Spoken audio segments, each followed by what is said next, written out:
Selena Gomez is giving an intimate glimpse at her life living with mental illness and coming into her womanhood.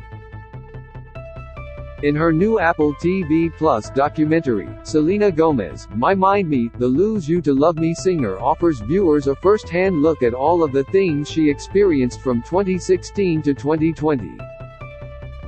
Over the course of 4 years, Selena was diagnosed with bipolar disorder, ended her relationship with Justin Bieber, received a kidney transplant due to lupus, released another album, and took a life-changing trip to Kenya.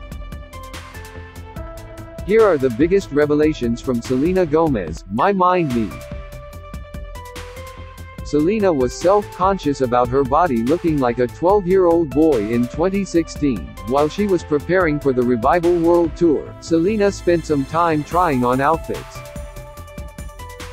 During the process, she joked that if she was a guy, she would be able to get away with wearing jeans and alternating t-shirts and beanies.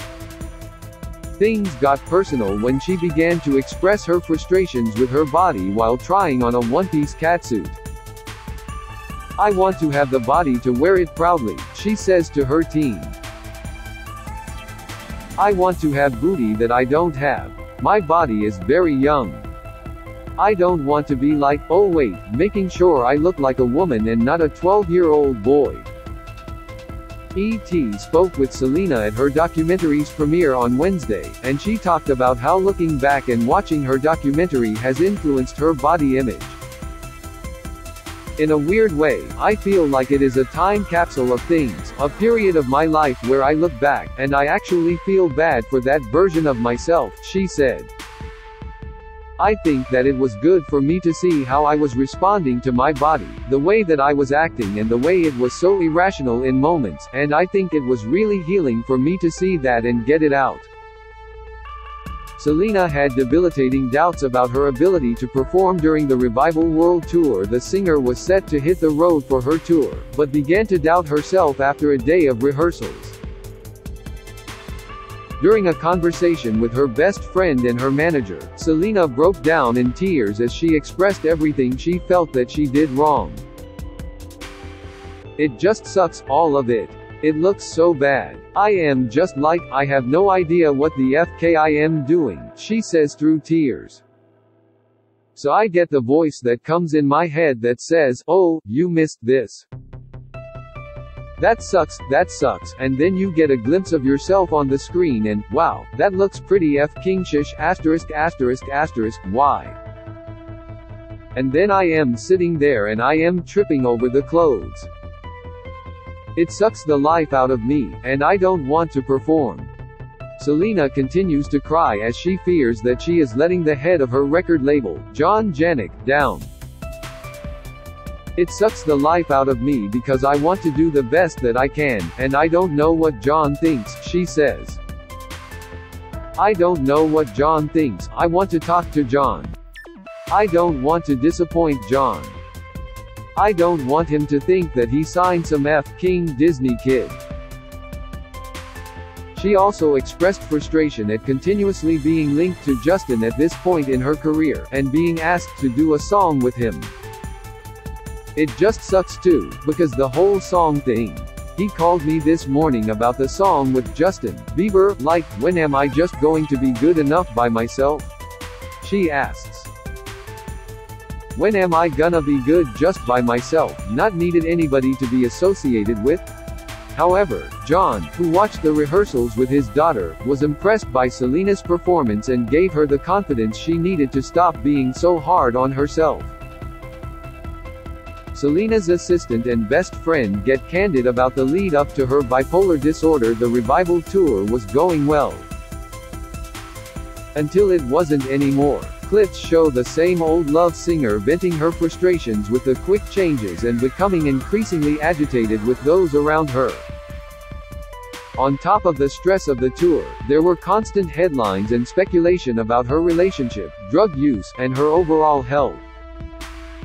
In a clip from the tour, Selena cries as she tells the audience, "Sometimes I wake up and I don't really feel like I have it in me." After 55 dates, the Good For You singer announced that she was pulling the plug on the production, due to anxiety. However, it is due to her bipolar diagnosis, which is documented by her former assistant and her best friend, Raquel. Another one of Selena's former assistants, Teresa, speaks first about how Selena expressed to her that she didn't want to be alive anymore and that while they were having conversations, she looked in her eyes and it was pitch black. Raquel adds that they had a serious conversation with Selena, who noted that she had no idea what was going on with her either, and she couldn't explain what was happening. I just remember it being very chaotic. She was hearing all these voices and they just kept getting louder and louder, Raquel says. That just triggered some sort of psychotic break. Shortly after, Gomez was diagnosed with bipolar disorder.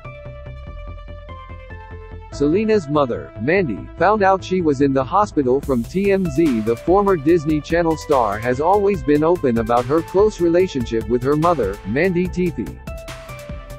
In one of the most emotional parts of the doc, Mandy sits down and tearfully explains the way Selena's illness caused her to alienate herself from her and her stepfather, Brian, and shares that she found out Selena was in a hospital from TMZ. It is the only time Mandy appears in the entire documentary. We heard about her mental breakdown through TMZ, Mandy says. They called me and wanted to know what my daughter was doing in the hospital with a nervous breakdown.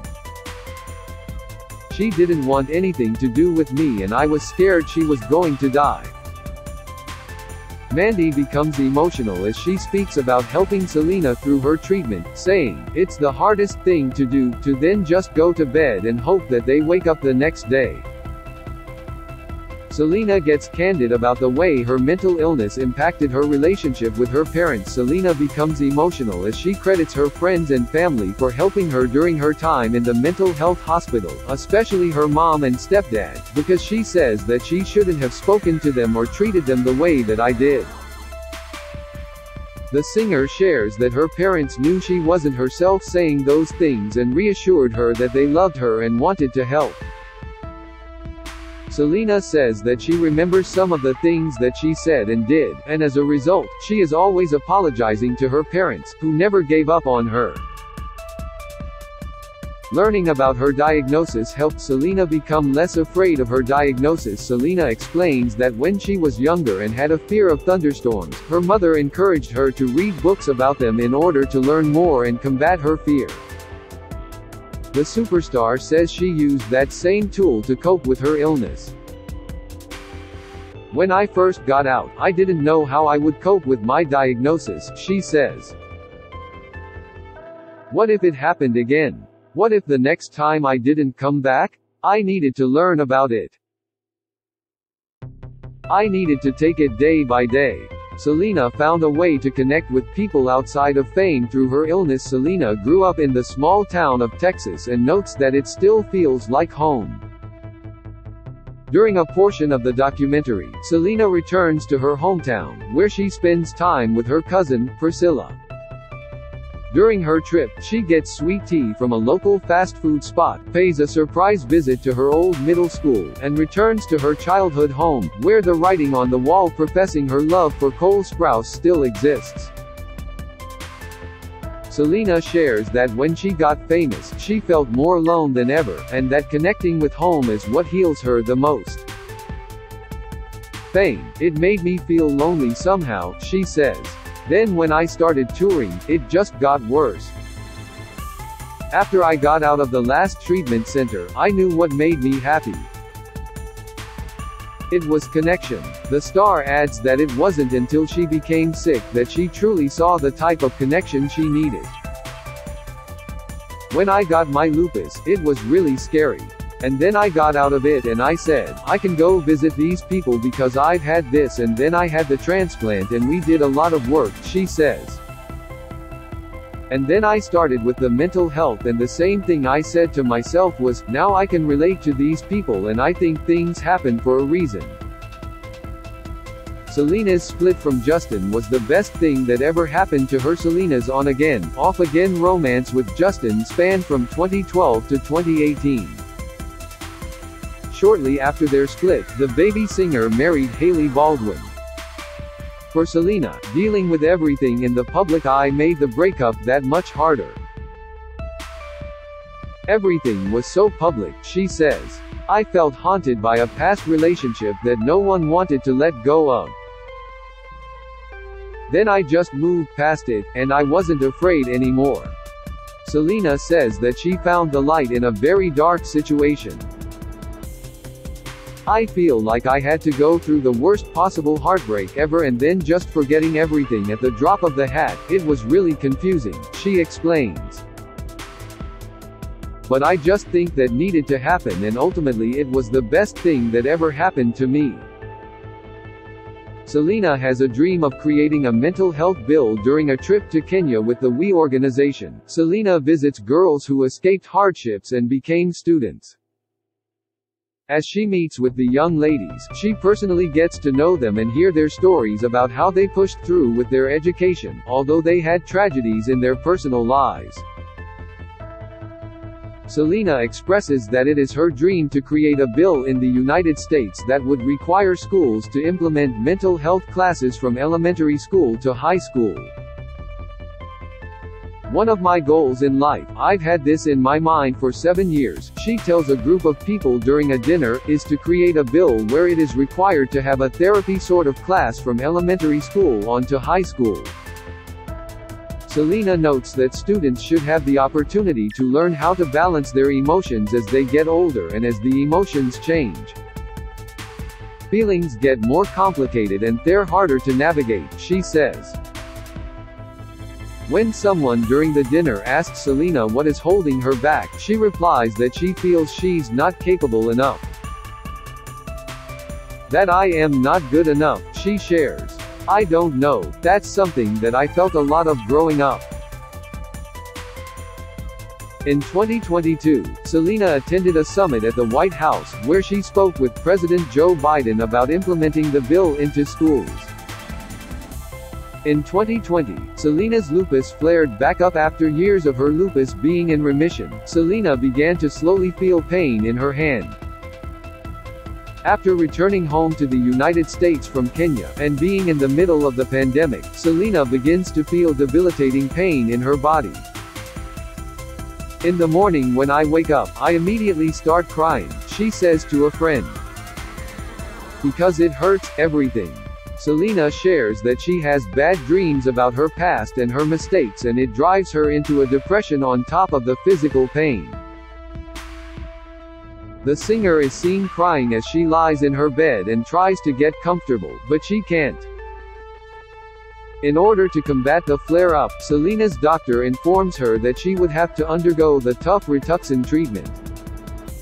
Selena is shown getting the IV drip, which takes 4 hours to complete, over numerous sessions. The treatment is successful. Finding her purpose after going through the treatment, Selena slowly begins to work out again and find a routine through the pandemic. The singer shares that after everything she has gone through, there is a reason she hasn't died. Why am I alive? She asks. Clearly for something. Love my friends, love my family. I think I am a great daughter, think I am a great friend. Clearly, I am still here to use whatever I have to help somebody else. Selena has continued to do the work on herself, both personally as well as publicly. At the end of the documentary, the singer reveals that she is in the best place she's ever been in when it comes to living with her mental health. I found having a relationship with bipolar and myself, it's going to be there and it's going to be my friend, she says. I think that I needed to go through that to be who I am, and I'm going to keep going through it. But I am really happy. At her documentary premiere on Wednesday, The Only Murders in the Building star shared with ET what she'd tell her younger self. I think my advice is to not be afraid. I never actually was afraid to tell people that I wanna take time for myself. I never thought that was a bad thing, she said. So, to be sharing something honest and say, hey, I am taking a break because I need it? I am being honest, and I think that's just who I am. Stream Selena Gomez, My Mind Me on Apple TV+. Selena Gomez in tears over being super famous in new documentary trailer. This video is unavailable because we were unable to load a message from our sponsors. If you are using ad blocking software, please disable it and